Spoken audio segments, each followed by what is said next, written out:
Hello, Manny Cockaflopoulos here again with another very quick touch base. What's that? What's on the t-shirt? I'm glad you asked. Fucking sick. In my opinion, their best Bon Scott era album, but I could go Let There Be Rock, I could go Highway to Hell as well. We just passed the 41st anniversary of the death of Bon Scott.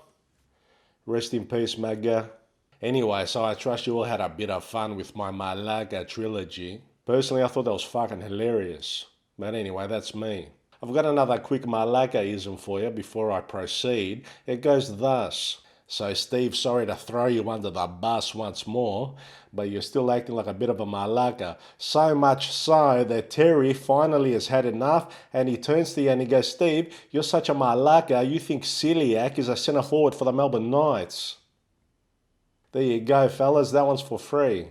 Anyway, so I just want to let you know that from now on up until, say, mid-late March, I'm going to be a bit on and off here because I'm going to be helping Arabatsis, aka Mr. Cockaflopoulos, with his VCA grad film. And so to all of you Muggies and Muggies who have been kind enough to donate, you fucking rock there. And to those of you who have been thinking about it, I'm going to put the bank details in the description, so maybe you can cough up some cash and help Cockaflopoulos realize his fucking artistic dream. Ugh. Alright, then relax, Kubrick.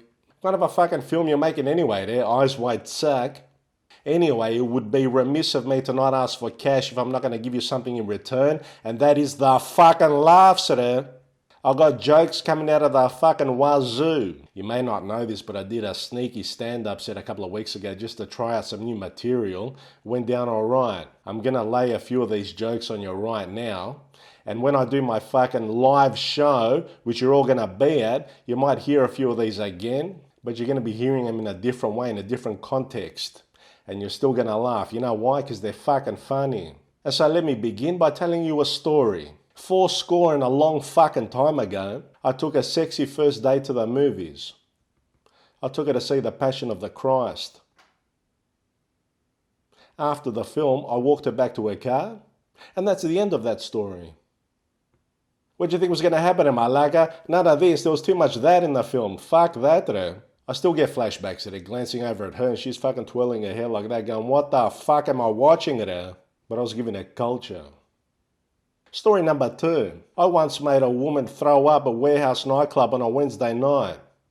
You're asking yourself, how did that happen? What the fuck do you think I'm here for? I'm going to tell you, relax.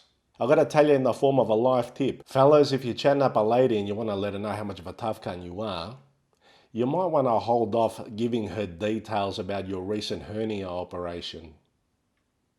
Especially lines like, you know, they cut through the stomach. I'm telling you that she didn't make it to the toilet. That staircase at the back of the warehouse, her vomit made it to the bottom of the steps 5 seconds before she did. Full on projectile. And I remember looking at her going, yeah, that's a fucking capricciosa for sure. Connie, if you're watching this, I hope you're not getting flashbacks. Speaking of capricciosas, I think it's quite obvious to you people, but every so often people come up to me on the street and they go, hey, Manny, you got the gift of the gab. One person even said to me, you could sell an igloo to an Eskimo. Before you write your letters, I'm aware of the term Inuit. But for the sake of this bit, we're going with Eskimo, so fucking relax. Now, on the surface, that sounds like a pretty decent compliment, but I thought about it. An igloo is an Eskimo's place of dwelling. So I reckon you gotta be a bit of a malaka not to be able to sell a fucking igloo to an Eskimo. How fucking hard could it be there? And the malaka heard you're in the market for an igloo. Now, the malaka, what about it? Well, they can't down the road selling his for $5. I'll give you mine for $2.50. And it's a corner block. Done deal. Where do I sign? Right here. Take off your gloves first. Oh, yeah. I think the saying should be, this cunt's got the gift of the gab. He could sell a refrigerator to an Eskimo. That's a much harder sell. And in Malaga, you want to buy a fridge. There's a what? There's a fridge, dude. I've got a reconditioned Westinghouse. Works like new. And in Malaga, take a look around you. I'm surrounded by fridge, you fucking idiot. See that lump in the ground over there? 3 capricciosos I'm going to defrost for later. Get the fuck out of here, rookie. Beat it. Thank you very much. So there you go, Malaga. Is there some fucking champagne comedy for you so I can fucking pay my way so you can fucking donate to Cockaflopoulos' fucking VCA film so we'll fucking shut up about it. And keep the requests coming in for personal videos from yours truly. You don't want him, man. It's too emotional.